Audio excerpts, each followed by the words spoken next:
Sauveur au maître, dirige mes pas, que mes regards ne s'attachent qu'à toi, que rien ne vienne troubler mon esprit. C'est ma prière le jour et la nuit. Sainte sagesse, parole de Dieu, fais que mon cœur s'abandonne à tes vœux, qu'il me conduise au plus près de mon Père, puisqu'être fils de Dieu m'est si cher. Que rien sur terre, que nul ici-bas n'offre à mon âme autre chose que toi. Tu es le seul à pouvoir me combler, mon héritage, ma joie et ma paix. Clarté divine, victoire infinie, que ce soit toi qui soutiennes ma vie, sur ta lumière attendant ton retour. Je veux garder mes yeux chaque jour sur ta lumière attendant ton retour. Je veux garder mes yeux chaque jour.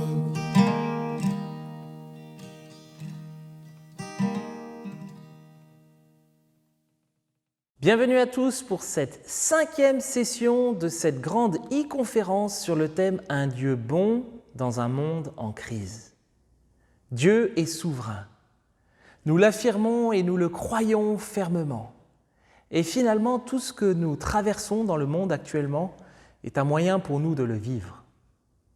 Des milliers de morts, des familles endeuillées, un personnel médical harassé par le travail, des chefs d'entreprise pris à la gorge financièrement, des employés mis au chômage partiel, des étudiants qui s'inquiètent pour leur examen de fin d'année et donc pour leur avenir.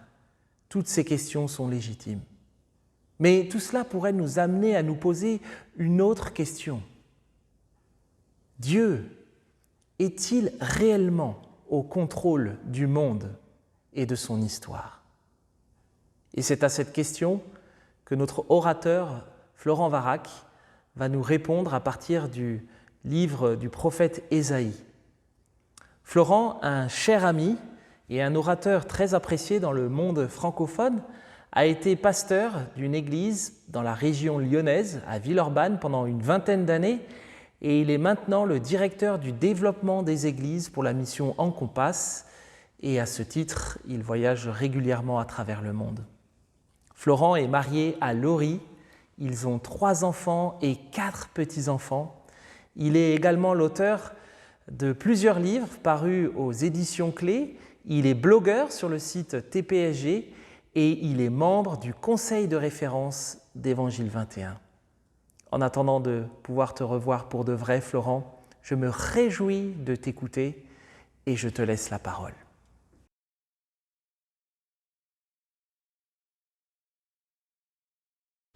Merci beaucoup Jérémy, l'amitié est partagée, tu le sais. Merci à vous d'être présents, aussi nombreux pour cette série de conférences, j'espère qu'elles sont encourageantes. Merci à toi Guillaume également d'avoir su fédérer en si peu de temps tant de blogs, tant d'intervenants pour offrir sur cette plateforme de quoi nous fortifier dans ces temps un petit peu marqués par l'angoisse et la difficulté. Est-ce que Dieu est au contrôle de toutes choses? Est-ce que Dieu contrôle notre histoire et notre vie? C'est une pensée troublante quand on reconnaît et on réalise l'histoire troublée des êtres humains. Est-ce que Dieu était vraiment au contrôle lorsqu'un ange a eu la folie, la lubie de se rebeller contre Dieu dans son orgueil, entraînant avec lui un ensemble d'anges. Voilà, Satan et les démons étaient nés. Est-ce que Dieu était au contrôle lorsque Ève a pris un fruit défendu et que Adam était à ses côtés et n'a rien dit? Que dire, bien sûr, de Néron, de Hitler plus récemment, de toutes ces dictatures qui ont marqué l'histoire de notre siècle précédent? Est-ce que Dieu était au contrôle de ces choses ou bien est-ce qu'il les a découvertes impuissants alors qu'elles avaient lieu? Alors ça fait partie des questions difficiles et bien sûr quand on aborde la question du mal moral des individus, on peut se dire « Ah mais ils ont aussi une certaine liberté d'action et ils agissent selon les penchants de leur cœur et leur cœur mauvais les conduisent à commettre des actes iniques. Pourquoi dire que Dieu est responsable ?» Je n'ai pas dit d'ailleurs que Dieu était responsable. La question c'était de savoir, est-ce qu'il est au contrôle de ces événements? Et puis bien sûr, cette question devient encore plus compliquée lorsque l'on considère non pas le mal moral que les individus ont pu commettre, mais également le mal naturel qui frappe notre monde. Que dire des épidémies qui, je crois, au IIe siècle auraient emporté 5 millions d'hommes? Celle du VIe siècle aurait emporté 25 millions d'hommes. Celle du XIVe siècle aurait emporté entre 70 et 100 millions d'hommes. Et que dire de la grippe, dite espagnole, en 1918, qui emporte 30 millions d'âmes. Que dire également du tsunami de 2010, qui emporte 230 000 individus. Le 14 mars 2011, Jean-Pierre Gaufre, alors journaliste à France Info, s'est fendu d'une chronique intitulée « Lettre à Dieu ». Et voilà ce qu'il dit. « Monsieur Dieu, je me permets de vous écrire ce matin pour vous faire part de mon étonnement devant la multiplication des catastrophes, crises, guerres et autres plaisanteries du même genre qui fleurissent aux quatre coins de notre planète, notamment depuis cette année 2011. J'attire tout particulièrement votre attention sur le fait que ces événements semblent entrer en contradiction avec les déclarations et constats optimistes que vous faisiez vous-même sur l'état de notre planète, tels que je les ai relevés dans votre récit autobiographique intitulé La Bible, où dès la page 2 du premier chapitre, qui a pour titre la Genèse, et qui relate la manière habilement stupéfiante dont vous vous y êtes pris pour créer la Terre à partir du néant, on peut lire cette phrase définitive pleine d'autosatisfaction narcissique, ouvrez les guillemets, Dieu vit tout ce qu'il avait fait, cela était très bon, fermez les guillemets. Wow. C'est drôlement intéressant parce que je n'ai jamais lu une chronique d'émerveillement d'un journaliste qui dit c'est extraordinaire les constantes de l'univers qui nous permettent de fonctionner, ou bien c'est extraordinaire le processus biochimique naturel qui a lieu lorsque on se fait une coupure et qu'il y a une cicatrisation associée d'une coagulation. Jamais j'entends les journalistes donner gloire à Dieu pour ces événements bons qui ont lieu et pour l'ordre qui quand même fonctionne tellement bien. Dieu n'est jamais sur le podium des belles choses de la vie et il est toujours sur le banc des accusés, des choses terribles de la vie. Cela, à mon sens, en dit long sur le cœur de la nature humaine. Et puis bien sûr, il y a une grande différence entre discuter de ces questions qui sont externes à nous-mêmes, mais quand on souffre, ce n'est plus une discussion externe à nous-mêmes, cette question de la souveraineté de Dieu. Et là, je dois dire, et mes frères et sœurs, j'espère que vous avez cette sagesse de ne pas conseiller celui qui pleure sur sa souffrance. Celui qui pleure sur sa souffrance n'a pas besoin de la compréhension de la doctrine de la souveraineté de Dieu. On en a besoin en amont et on en a besoin un petit peu après. On en a besoin, la vérité est structurante dans notre manière de répondre aux difficultés de la vie. Mais lorsque l'on souffre personnellement, on n'a pas besoin de cette doctrine rappelée par des gens bien pensants comme les amis de Job. On a besoin de présence, on a besoin de quelqu'un qui prend la main, on a besoin de quelqu'un qui pleure avec vous, sans forcément dire des choses plus ou moins intelligentes que l'on pourrait sortir. Et là, je dois dire, le point de contact au milieu de la souffrance, face à la souveraineté de Dieu, c'est un Dieu souverain qui connaît la souffrance en Jésus-Christ, qui peut s'associer à nous dans l'expérience de cette souffrance et auprès de qui nous pouvons épancher notre âme et recevoir le réconfort de sa présence, en attendant des lumières ultimes qui, j'en suis sûr, viendront d'une manière ou d'une autre lorsque nous serons en sa présence à la fin de notre chemin terrestre. Et je vous invite à ouvrir vos Bibles en Ésaïe chapitre 46, à partir des versets 9 à 13. Dieu opère tout selon le dessein bienveillant de sa volonté. Donc Ésaïe chapitre 46, versets 9 à 13. Souvenez-vous des premiers événements, car je suis Dieu, il n'y en a point d'autre. Je suis Dieu et rien n'est semblable à moi. J'annonce dès le commencement ce qui vient par la suite et longtemps d'avance ce qui n'est pas encore accompli. Je dis, mon projet tiendra bon et j'exécuterai tout ce que je désire. J'appelle de l'Orient un oiseau de proie, d'une terre lointaine l'homme qui accomplira mes projets. Ce que j'ai dit, je le fais arriver. Ce que j'ai conçu, je l'exécute. Écoutez-moi, gens endurcis de cœur, si éloignés de la justice. Je fais approcher ma justice, elle n'est pas loin. Et mon salut, il ne tardera pas. Je mettrai le salut en Sion pour Israël, ma parure. Maintenant, je ferai 4 remarques sur ce texte. La première, c'est que Dieu contrôle tout selon sa personnalité. La deuxième, c'est que Dieu contrôle tout selon son projet. La troisième, c'est que Dieu contrôle tout selon sa providence. Et quatrièmement, que Dieu contrôle tout selon son sauvetage. Et dans le premier point qui est devant nous, Dieu contrôle tout selon sa personnalité. Regardez le verset 9 avec moi. « Souvenez-vous des premiers événements, car je suis Dieu, il n'y en a point d'autre, je suis Dieu, et rien n'est semblable à moi. » Pour comprendre correctement la notion du règne de Dieu, il est fondamental de réaliser que Dieu exerce sa souveraineté, son contrôle, selon sa personnalité. Alors les théologiens préfèrent utiliser le terme d'attribut, c'est-à-dire les qualités de la personne de Dieu, les qualificatifs qui décrivent la personne de Dieu. L'œuvre de Dieu, le contrôle de Dieu, le règne de Dieu, est aligné avec l'ensemble de ses attributs, avec l'ensemble de ses qualités. Les décisions de Dieu ne se prennent pas sur un coup de tête, ne prennent pas non plus sur un coup de foudre. Il agit selon un ensemble de qualités. Dieu exerce sa souveraineté avec sainteté parce qu'il est saint. Dieu exerce sa souveraineté avec justice parce qu'il est juste. Dieu exerce sa souveraineté avec amour parce qu'il est amour. Et chaque fois, c'est harmonieux et chaque fois, c'est un ensemble de qualités qui s'expriment dans une direction donnée à un moment donné de l'histoire ou de nos vies. Par contraste, moi je remarque que je suis incapable de maintenir un ensemble de qualités ou plutôt de défauts en s'exprimant de la même manière. Je remarque que quand je suis irrité, le petit peu d'amour qu'il y a dans mon cœur s'en va vite en fait. C'est terrible, c'est un constat absolument odieux sur ce qui se passe dans mon cœur. Le verset 9 nous invite et nous exhorte à contempler les premiers événements. Parce que c'est la première chose qui commence à vaciller lorsque l'on est frappé par l'épreuve ou la tragédie.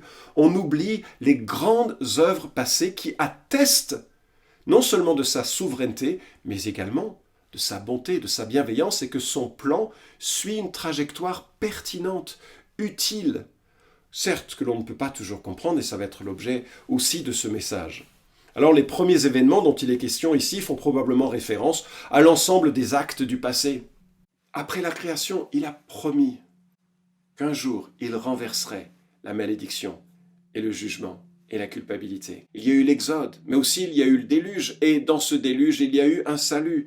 Et dans l'ensemble des œuvres passées de Dieu, on voit combien Dieu a été fidèle à ses promesses et à sa personne. De la promesse d'un fils qui écraserait le serpent à l'annonce d'un Messie futur nommé Cyrus, c'est un peu le sens dans le contexte de notre texte, Cyrus qui viendrait ultérieurement, un roi perse qui viendrait délivrer de l'oppression des Babyloniens et qu'allait connaître le peuple d'Israël. Dieu a toujours exercé sa puissance, son autorité, sa souveraineté, et il s'est toujours exprimé avec cette dose de grâce qui a fait que Lot a été sauvé, qui a fait que Rahab a été sauvé, qui a fait que Ruth a été sauvée. Chaque fois, Dieu manifeste à la fois ses jugements terribles, sa souveraineté majestueuse, avec grâce, avec bienveillance. Dieu est le même, aujourd'hui, hier, éternellement. Ça ne veut pas dire qu'il fera toujours les mêmes choses, on le sait. Dieu agit différemment dans chaque période de l'histoire. Mais Dieu, dans ce qu'il est, demeure le même. Son caractère n'évolue pas, ne change pas, ses attributs restent identiques dans ses jugements comme dans ses actes de sauvetage. Cet appel à nous souvenir de la fidélité de Dieu, des attributs de Dieu, est vraiment important. Voilà un bon thème de culte personnel. Recenser les actes majestueux, souverains de Dieu dans l'histoire biblique et dans sa propre histoire. Et c'est un peu à ça que le prophète Ésaïe exhorte le peuple. Ésaïe 43, « Ainsi parle maintenant l'Éternel qui t'a créé, ô Jacob, celui qui t'a formé, ô Israël, sois sans crainte, car je t'ai racheté, je t'ai appelé par ton nom, tu es à moi. » Ésaïe 44, 22, « J'ai effacé tes crimes comme un nuage, et tes péchés comme une nuée, reviens à moi, car je t'ai racheté. » Ésaïe 45, 17, « Quant à Israël, c'est par l'Éternel qu'il obtient le salut, un salut éternel. Vous ne serez ni honteux ni confus jusque dans l'éternité. » Et dans ce premier verset de Ésaïe 46, on voit plusieurs de ses attributs. Il est. Dieu est. Le début de ce verset, je suis Dieu. Son existence est indépendante. L'expression évoque en quelque sorte ce que les théologiens appellent l'acéité de Dieu. Alors je suis conscient, si tu sors ce terme un jour avec tes copains, ça va en jeter. L'acéité de Dieu, c'est que Dieu existe indépendamment de tout. Il est, il existe. Nos existences sont contingentes. Je dépends de ce que mes parents ont fait, je dépends d'un ensemble de facteurs. Je peux mourir d'un instant à l'autre. Ma vie est dépendante. Celle de Dieu, non. Il est, il existe. On parle également de l'éternité de Dieu. Quand il est question « je suis Dieu ». Bien sûr, c'est pas la même expression ici qu'en Exode, mais Dieu est. Et son existence est éternelle. En amont, en aval, maintenant, il est. Je me souviens un jour, je discutais avec un mormon il semble que les mormons sont vraiment actifs pour essayer de montrer qu'ils sont comme les évangéliques. Mais c'est totalement faux. Dans leur théologie, Jésus est un être qui a été créé comme le diable, c'est le frère du diable. Alors ce mormon essayait de me dire, mais écoute, mon Jésus est éternel comme le tien. Je dis absolument pas, ton Jésus il a un commencement, il a commencé à exister. Notre Dieu, il est, il n'a jamais commencé à exister. Il est autre également. Regarde la suite du verset, il n'y en a point d'autre, c'est-à-dire qu'il est unique en son genre, il n'a aucune compétition. Quand j'enseigne sur l'occultisme, parfois je me prête à un jeu un peu sadique, je le reconnais. Parce que je prépare les gens à faire une grave erreur. Mais ça m'amuse beaucoup parce que je crois que je suis tombé dans cette erreur moi-même la première fois où j'ai entendu ce petit jeu. Voilà le jeu. Je te livre, c'est un peu un spoiler, comme ça tu sauras la prochaine fois que quelqu'un essaie de le faire à ton encontre. Mais je leur demande, on va jouer au jeu des opposés. Je vais dire un mot et vous me devez donner le mot inverse immédiatement. Nord, sud. Droite, gauche, chaud, froid, Dieu. Et là, on entend quelques-uns qui disent « Satan ». Et bien sûr, c'est là le piège. Mais Dieu n'a pas de compétition, il n'a pas d'opposé. Et il n'a pas à rendre de compte à quiconque. Il est et il est différent des autres. Et ça mène à la troisième remarque dans les attributs qui nous sont proposés ici. « Je suis Dieu et rien n'est semblable à moi ». Qu'est-ce que l'on entend par là? Il est incomparable. Et ça va avoir une portée significative lorsqu'on va essayer de comprendre la notion du règne de Dieu. Il est incomparable, c'est-à-dire que nous ne pouvons formuler à son sujet qu'une approximation, car il n'existe aucun référent qui nous dise « Ah, mais Dieu est comme ça ». Non, parce que ce que nous voyons a été créé et Dieu est parfaitement autre par rapport à la création. Il est distinct de la création, mais il est également bien au-delà dans son infinité, dans son immensité, dans son éternité. Il est radicalement autre. Les théologiens parlent de l'incompréhensibilité de Dieu. Il nous dépasse dans son être, dans sa volonté, dans ses œuvres. Personne ne peut avoir une perspective complète sur Dieu. Comment est-ce que ça pèse sur notre réflexion sur la souveraineté de Dieu? Ça pèse de façon immense. Parce que chaque fois que l'on va essayer de considérer et de contempler le contrôle absolu de Dieu sur tout, nous n'aurons aucun point de repère. Parce que la manière dont Dieu exerce son règne est différente de toutes les conceptions que nous pourrions avoir sur Terre, de tous les modèles que nous pourrions imaginer. Dieu est autre. Paul Wells, un théologien, nous dit « L'incompréhensibilité de Dieu nous enseigne que nous ne pouvons pas connaître Dieu de façon compréhensive. L'infinité de Dieu résiste à un encadrement dans notre compréhension. » Mes amis, c'est la première clé. Nous devons par la foi saisir que la souveraineté de Dieu s'exprime d'une manière intelligente parce que Dieu est intelligent, d'une manière aimante parce que Dieu est aimant, d'une manière juste parce que Dieu est juste, etc. Mais sans que l'on puisse nécessairement comprendre comment celle-ci s'exerce. Elle s'exerce selon ses qualités, et dans ces qualités, il y a un aspect d'incompréhensibilité. Nous pouvons connaître Dieu, et c'est le privilège vraiment des élus, c'est de connaître ce Dieu créateur qui s'est révélé en Jésus-Christ, et en même temps, il échappe à toute boîte théologique, spirituelle, humaine. Le deuxième point que je voudrais souligner avec Ésaïe 46, c'est que Dieu contrôle tout selon son projet. Regardez le verset 10 de nouveau. « J'annonce dès le commencement ce qui vient par la suite, et longtemps d'avance ce qui n'est pas encore accompli. Je dis, mon projet tiendra bon, et j'exécuterai tout ce que je désire. » Ce qui est dit ici est au centre de notre thématique. Le début du verset 10 évoque son omniscience sur tous les événements futurs. J'annonce dès le commencement ce qui va par la suite. C'est explicite dans sa tête. Il ne découvre pas ce qui se passe aujourd'hui dans le monde. Il sait d'avance. Le psaume 139 le dit à propos même de nos pensées, avant même que ce soit sur nos lèvres, Dieu sait ce qui va sortir. Et la fin du verset 10 évoque non seulement son omniscience, mais le décret par lequel tout ce qui a lieu, a lieu. Ça passe d'abord par une décision de sa volonté. Verset 10 évoque le décret qu'il réalise, le décret qu'il entend réaliser. Il a la puissance d'accomplir ce qu'il veut réaliser. Les formes verbales des versets 10 et 11 ne laissent aucune ambiguïté sur l'activité de Dieu. Il annonce, il dit, il appelle, il est au contrôle. Alors il y a une théologie de la personne de Dieu qui a circulé un certain temps, puis qui parfois ressurgit, mais ça n'a pas vraiment emporté l'adhésion, heureusement. Mais cette théologie s'appelle le théisme ouvert. Bruno Sinotte, dans un article publié sur Science et Foi, le défend et propose ceci. Dieu est omniscient et tout-puissant, or il décide volontairement de limiter, 1. Son omnipotence pour permettre une réelle contingence, c'est-à-dire la liberté d'acte des hommes, et deuxièmement, son omniscience pour que le futur soit réellement ouvert selon le choix des hommes. Si Dieu le décide ainsi, c'est à cause de son amour. C'est par son amour qu'il choisit d'auto-limiter sa toute-puissance et son omniscience pour laisser une authentique liberté aux humains. Le théisme ouvert invite à délaisser l'idée d'un Dieu parfait au sens de la philosophie grecque. Oui, Dieu a pu vivre l'omniscience et l'omnipotence dans le monde intemporel, mais il choisit maintenant volontairement de s'adapter à sa création dans ce monde temporel. La notion d'un Dieu qui règne serait un héritage non biblique, issu du monde grec. Dans leur idée, certes, Dieu serait omniscient, mais il aurait décidé de limiter son omniscience au jeu des possibles. Et donc il ne sait pas vraiment, il a choisi de s'aveugler lui-même, il ne sait pas vraiment ce qui va se passer, il le découvre. Il a choisi de ne pas savoir. Les hommes sont libres de faire le mal. C'est comme si, dans cette théologie-là, Dieu se réveille le matin du 11 septembre et dit « Oh là là, quelle tristesse ce que les hommes se font les uns aux autres ». Ou c'est comme si Dieu allait voir ce qui se passait à Wuhan et il dit « Oh, un autre virus. Parmi les millions de virus, en voilà un qui va faire du mal. J'espère qu'ils s'en sortiront.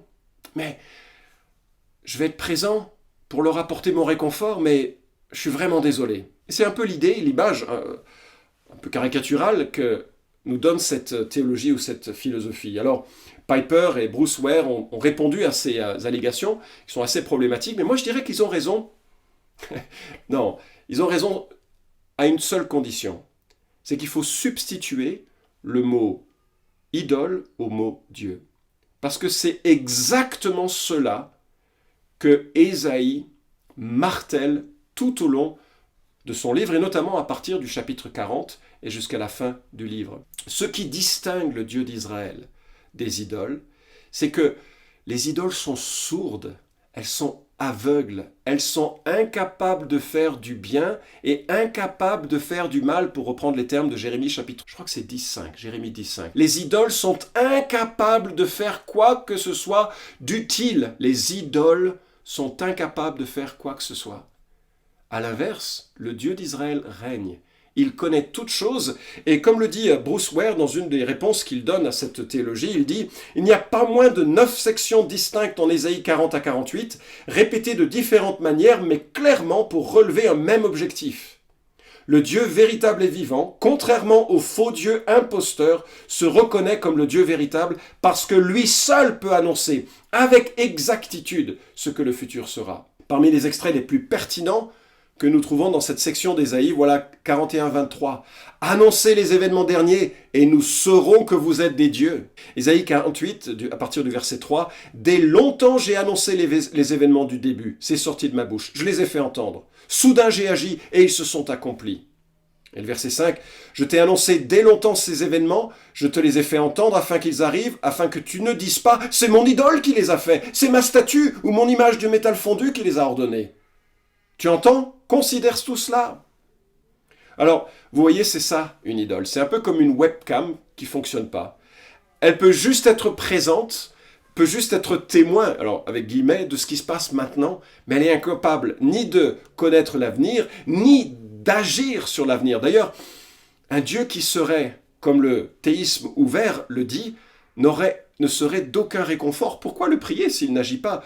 Pourquoi lui prier s'il ne sait pas ce qui va se passer? Pour Ésaïe, le théisme ouvert est une juste description des idoles, pas de Dieu. Le Dieu de l'Écriture, il annonce, d'abord il décrète, il annonce et il réalise. Il dit longtemps avant les faits que ce serait par une alma, par une vierge, une jeune fille, une vierge, une parthénos selon le Nouveau Testament, que viendrait la délivrance. Exactement comme Genèse chapitre 3 verset 15 le dirait.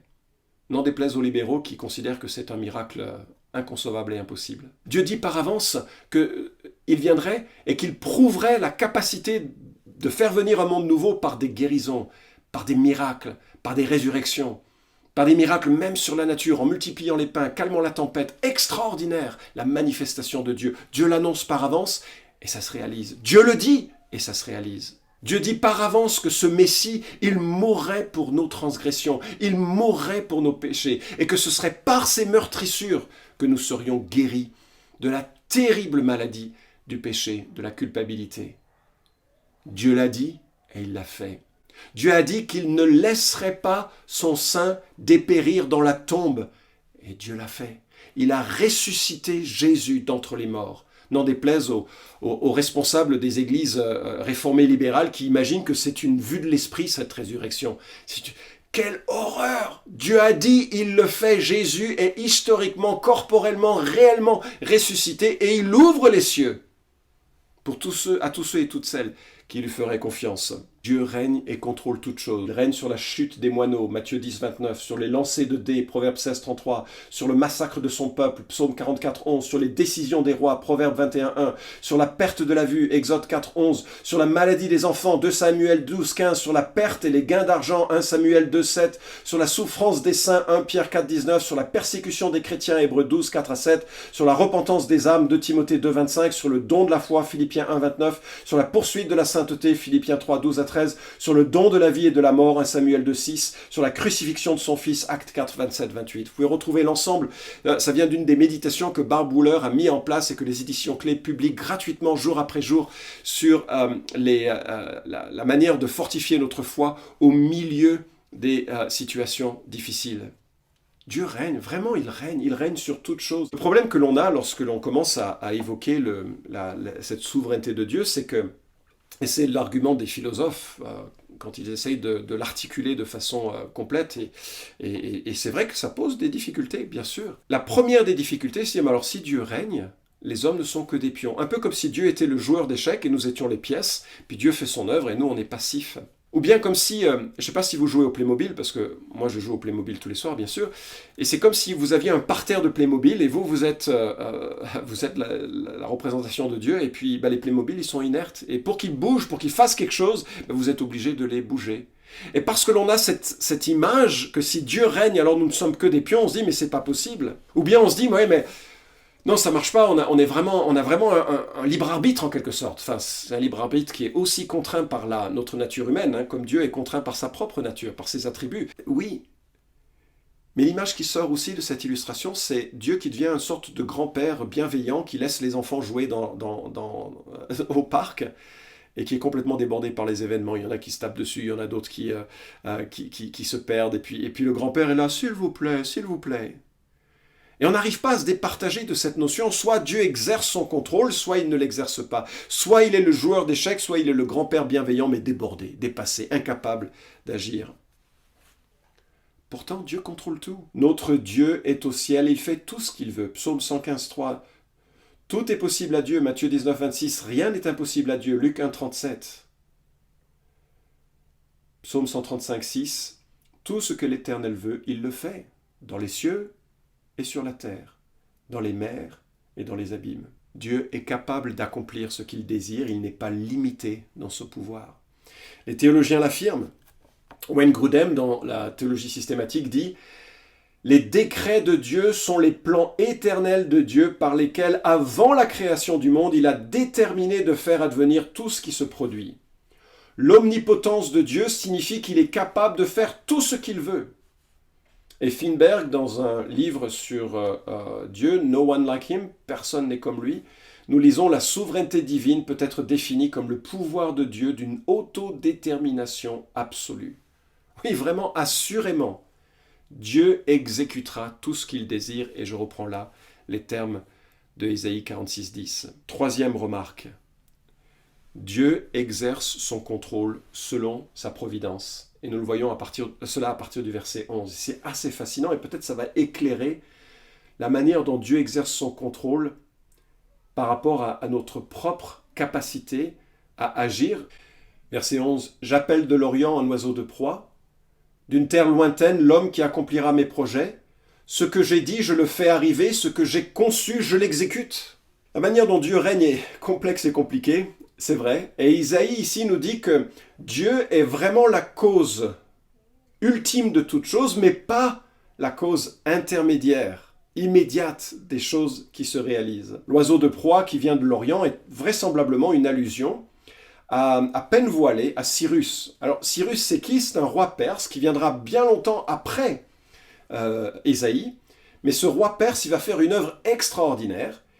Il va venir, et son étendard était un aigle. Alors on a une allusion à cela dans ce texte du verset 11. Son étendard était un aigle, et il va venir libérer Israël de la captivité de Nebuchadnezzar. Nebuchadnezzar, c'est le dictateur babylonien le plus puissant du monde de l'époque, et qui va venir réaliser un jugement terrible sur Juda et emporter l'élite de la nation à Babylone. Ésaïe prophétise qu'il viendra un libérateur, Cyrus son Messie. C'est à ce point qu'il est reconnu comme un libérateur, celui que Dieu a mandaté pour réaliser son œuvre de libération. C'est assez surprenant mais ça montre exactement ce que je cherche à souligner dans ce message, c'est que Dieu est au contrôle de toutes choses. Ce qui est extraordinaire, c'est que longtemps avant les faits, Dieu dit les choses qui vont se produire, et elles se produisent avec une perfection hallucinante. D'une terre lointaine, l'homme accomplira mes projets. Ce que j'ai dit, je le fais arriver. Ce que j'ai conçu, je l'exécute. Alors quand on lit ça, on revient sur cette idée de Playmobil ou bien sur cette idée de joueur d'échecs. Pourtant, voilà comment ça marche. Et c'est ce que je veux souligner. Dieu exerce sa souveraineté et son règne selon une providence, c'est-à-dire selon des lois naturelles. Moi, je t'invite à ouvrir ta Bible en Jérémie chapitre 51, versets 20 à 24. Jérémie 51, versets 20 à 24, pour voir comment Dieu parle de Nebuchadnezzar. Donc maintenant, tu comprends ce qu'il en est de cet homme. C'est celui qui vient de Babylone et qui vient exercer un jugement terrible à l'encontre du royaume de Juda. 586, il va emmener le peuple en captivité. Et voilà ce que Dieu dit en Jérémie 51, verset 20. « Tu as été pour moi, donc ça c'est Nebuchadnezzar, tu as été pour moi un marteau, des armes de guerre. J'ai martelé par toi des nations, j'ai détruit par toi des royaumes, par toi j'ai martelé le cheval et son cavalier, par toi j'ai martelé le char et celui qui le monte, par toi j'ai martelé l'homme et la femme, par toi j'ai martelé le vieillard et l'enfant, par toi j'ai martelé le jeune homme et la jeune fille, par toi j'ai martelé le berger et son troupeau, par toi j'ai martelé le laboureur et son attelage, par toi j'ai martelé les gouverneurs et les magistrats. » Est-ce qu'on ne peut pas être plus clair ? Dieu a agi au travers de Nebuchadnezzar pour réaliser un jugement d'une violence extraordinaire, incroyable. Mais regardez bien le verset 24. « Je rendrai à Babylone et à tous les habitants de la Chaldée tout le mal qu'ils ont fait à Sion sous vos yeux, oracle de l'Éternel. » Et là on se dit, attends, comment ça se passe ? Comment ça se passe que Dieu agisse au travers de Nebuchadnezzar? J'ai fait ça, moi, Dieu dit. Et en même temps, mais toi, Nebuchadnezzar, tu es responsable de ce que tu as fait et je te jugerai pour ta méchanceté. Et vois-tu, cette tension, elle se résout dans la compréhension que la souveraineté de Dieu est compatible, mystérieusement compatible avec la responsabilité humaine. Mettez-vous dans la pensée de Nebuchadnezzar. Est-ce que vous imaginez Nebuchadnezzar assis devant sa cheminée, les pieds sur un coussin, à siroter du jus de raisin, bien entendu, et se dire « Ah là là, que le monde est gentil et bon !» Ou plutôt, est-ce que vous imaginez pas plutôt un guerrier assoiffé de violence et de sang, que Dieu a retenu pendant longtemps, et à un moment donné, Dieu dit « C'est l'heure ». Et lorsque Dieu exerce sa souveraineté, moi, je vous suggère que ce n'est pas une souveraineté qui contraint au mal, mais plutôt une souveraineté qui relâche le mal existant qui est dans le cœur des hommes.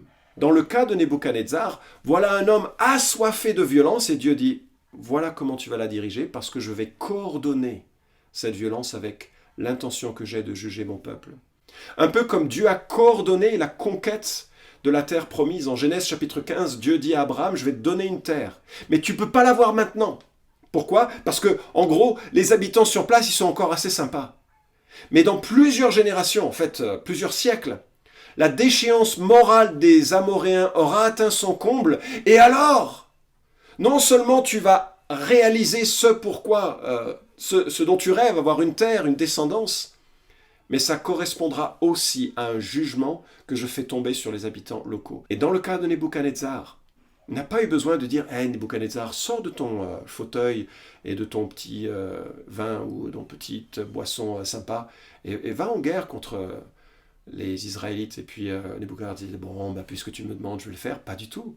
Dieu a conduit cette personnalité sanguinaire pour orienter vers le projet qu'il avait. Moi, je vous suggère que la souveraineté de Dieu est un bienfait pour nous. Parce que Dieu empêche le pire de se réaliser. Les gens s'offusquent du contrôle de Dieu quand ils commencent à le comprendre. Oh, c'est pas juste, c'est pas normal que Dieu contrôle toute chose. Vous savez quoi? Le problème n'est pas la souveraineté contraignante de Dieu. Le problème, c'est quand il enlève sa souveraineté. Tu veux savoir pourquoi? Parce qu'il y a plein de versets qui nous montrent ce qui se passe quand il enlève sa souveraineté. Romains 1, 24. C'est pourquoi Dieu les a livrés à l'impureté selon les convoitises de leur cœur, en sorte qu'ils déshonorent eux-mêmes leur propre corps. De quoi est-ce qu'il parle? Il parle de tous ceux qui voient exactement Dieu dans sa grandeur et dans sa splendeur et se fichent royalement de ce qu'il peut dire. Ah oui, Dieu les livre à leur penchant. Romains 1, 26, c'est pourquoi Dieu les a livrés à des passions déshonorantes. Romains 1, 28, comme ils n'ont pas jugé bon d'avoir la connaissance de Dieu, Dieu les a livrés à une mentalité réprouvée pour commettre des choses indignes.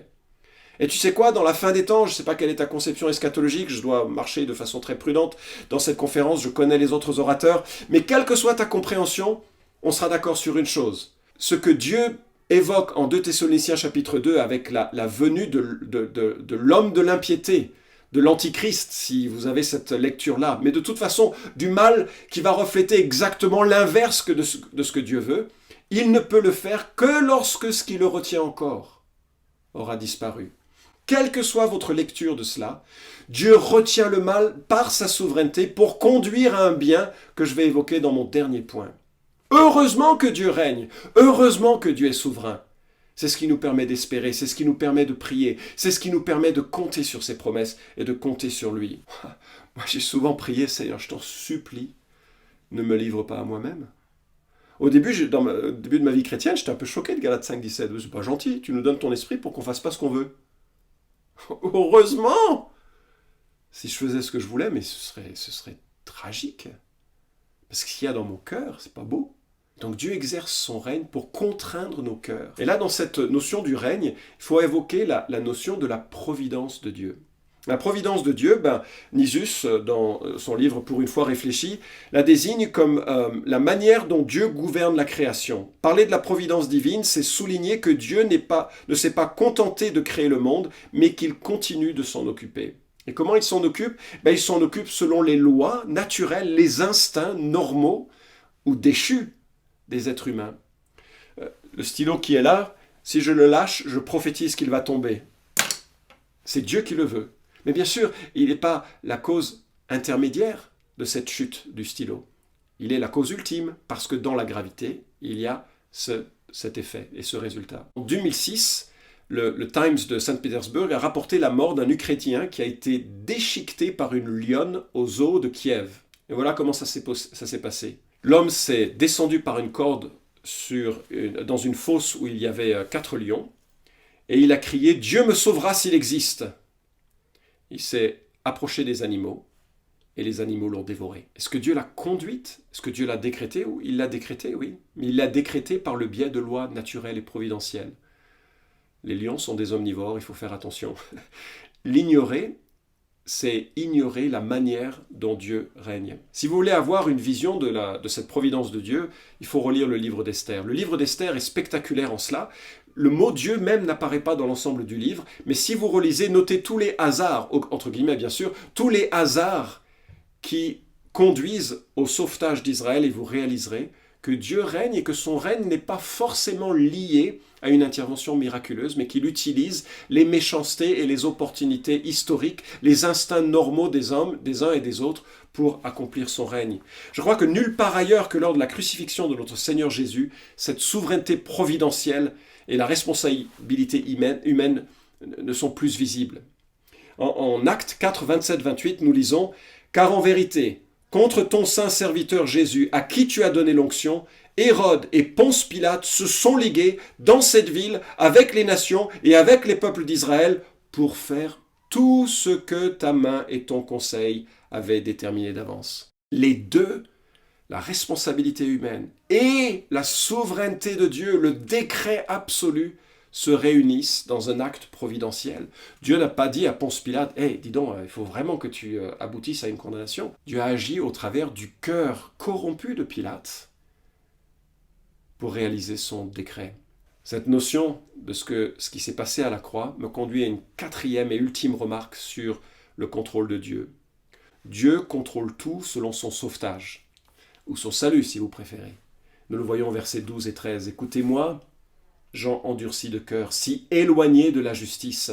Je fais approcher ma justice, elle n'est pas loin, et mon salut, il ne tardera pas. Je mettrai le salut en Sion pour Israël, ma parure. » Le contrôle de Dieu s'exerce selon un axe rédempteur. Il contrôle toute chose en vue d'accomplir cet objectif, que nous servions à célébrer sa gloire, nous qui d'avance avons espéré en Christ. Dieu retient le temps de son retour pour que toutes les nations parviennent à la connaissance de son nom. Pas tous les individus de toutes les nations, mais qu'il y a des représentants de toutes les nations, parce que c'est là son décret et sa volonté. Dieu veut que tous les hommes soient sauvés, c'est-à-dire que tous les types d'hommes que nous trouvons dans le texte de 1 Timothée chapitre 2 soient sauvés, c'est-à-dire les influents et les gens du peuple, les pauvres, les riches, les hommes, les femmes, les gens américains, oui aussi les Américains, les Français, bref, tu vois ce que je veux dire. Et Dieu accomplit son œuvre en sorte que, et lui sait comment, des hommes et des femmes puissent être sauvés. Dieu pèse sur l'histoire en sorte que tous ceux et toutes celles qui sont destinés à la vie éternelle entendent la proclamation de l'Évangile et soient sauvés. John MacArthur est un pasteur théologien calviniste, n'est-ce pas? Pourtant il dit, c'est marrant, il y a plus de conversions après des tremblements de terre. Parce que les tremblements de terre semblent susciter un émoi et un éveil sur le sens de la vie. Est-ce que Dieu contrôle les tremblements de terre? Bien entendu. C'est tragique pour ceux qui en meurent. C'est une tragédie, c'est un mal, c'est le fruit d'un monde déchu. Mais Dieu le contrôle tout autant pour accomplir un objectif qui est lié à la manifestation de sa gloire dans le salut de ses élus. Ce qui me permet de montrer que la souveraineté de Dieu n'est absolument pas source de passivité pour nous. Dieu a choisi de sauver les élus en réponse à la prière, 1 Timothée 2, 1 à 4, par la prédication de l'Évangile, Romains chapitre 10, versets 14 à 17, par la prophétie de l'Église, 1 Corinthiens 14, versets 24 à 25, par l'amour que nous avons les uns pour les autres, Jean 13, 35, par la recherche en tâtonnant, Actes 17, 27. La psychologie humaine que l'on observe chez tous ceux et toutes celles qui se convertissent, c'est qu'ils ressemblent soit à quelqu'un qui tombe sur un trésor par hasard divin, soit à quelqu'un qui, toute sa vie, cherche la perle et quand il l'a trouvée, il donne tout pour elle. Et entre les deux. En sorte que nous ne pouvons jamais dire « parce que Dieu règne, je dors ». Parce que Dieu règne, je ne prie pas. Au contraire, nous pouvons dire « parce qu'il règne, je vais prier. Parce qu'il règne, je vais parler. Parce qu'il règne. » Je vais être présent au milieu du chaos pour les transformer en kairos, moment opportun, pour que l'évangile et la croix fassent sens. Quelle belle manière de conclure ce message. La justice de Dieu arrive, son salut arrive.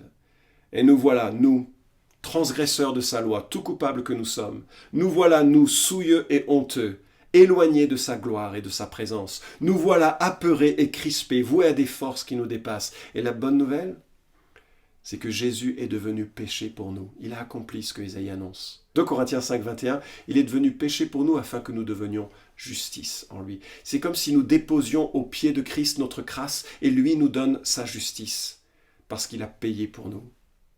Nous étions honteux, mais Galates chapitre 3, à partir du verset 13 jusqu'au verset 15, nous dit que Dieu nous a rachetés de la malédiction.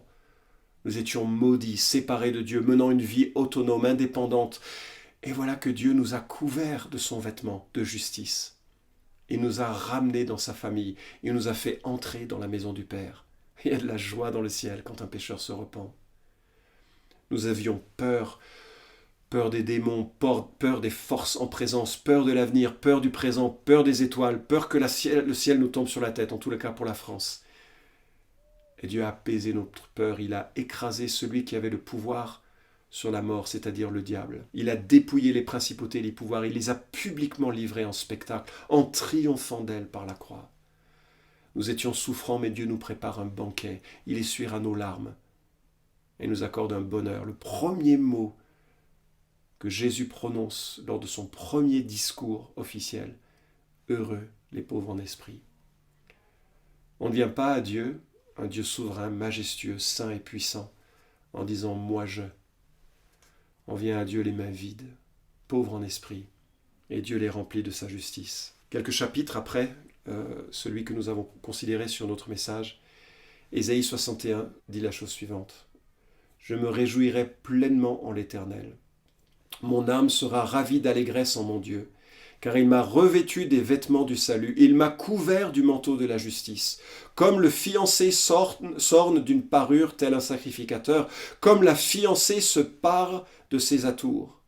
Dieu exerce sa souveraineté en sorte qu'il couvrira d'une nouvelle robe l'ensemble de ceux et de celles qu'il a sauvés. » C'est le moment de conclure, c'est le temps de conclure. Merci pour votre patience, je suis conscient que c'est long de l'écouter au travers d'un écran comme ça. Mais je crois que dans le jardin de Gethsémani, le Fils de Dieu a démontré l'absurdité du théisme ouvert. Et il a démontré aussi comment vivre la difficulté avec un Dieu souverain. À Gethsémani, Jésus nous montre comment vivre dans l'adversité avec un Dieu souverain. Le voici à quelques heures de la crucifixion.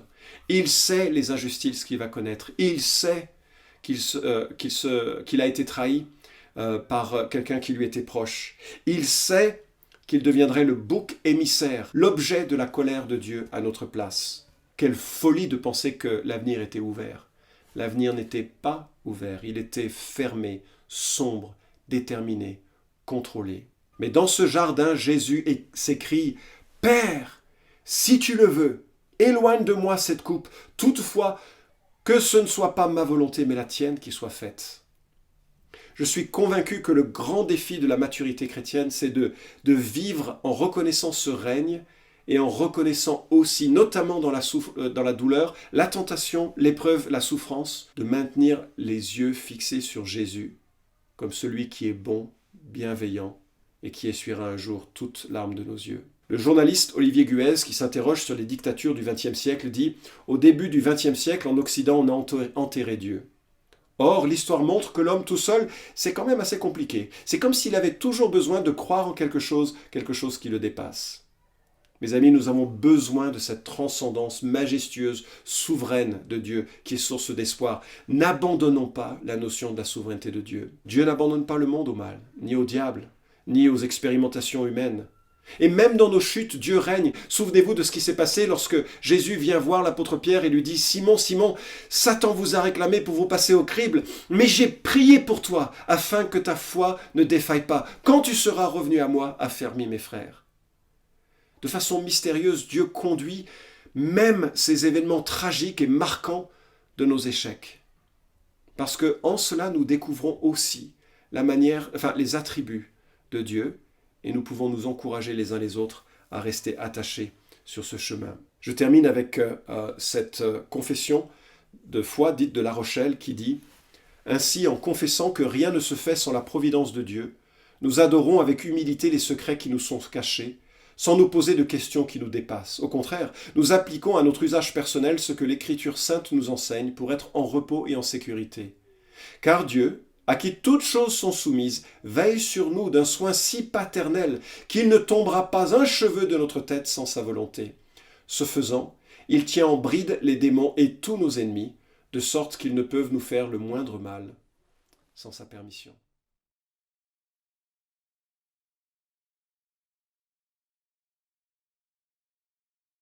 Qu'est-ce que Calvini ?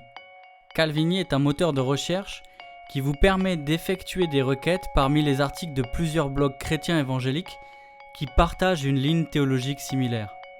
En un clic, découvrez les milliers d'articles sur un thème en particulier sur un des sites suivants: Évangile 21, La Rébellution, Le Bon Combat, Revenir à l'Évangile, Tout pour sa gloire et Un héros dans le net. À bientôt sur calvini.st.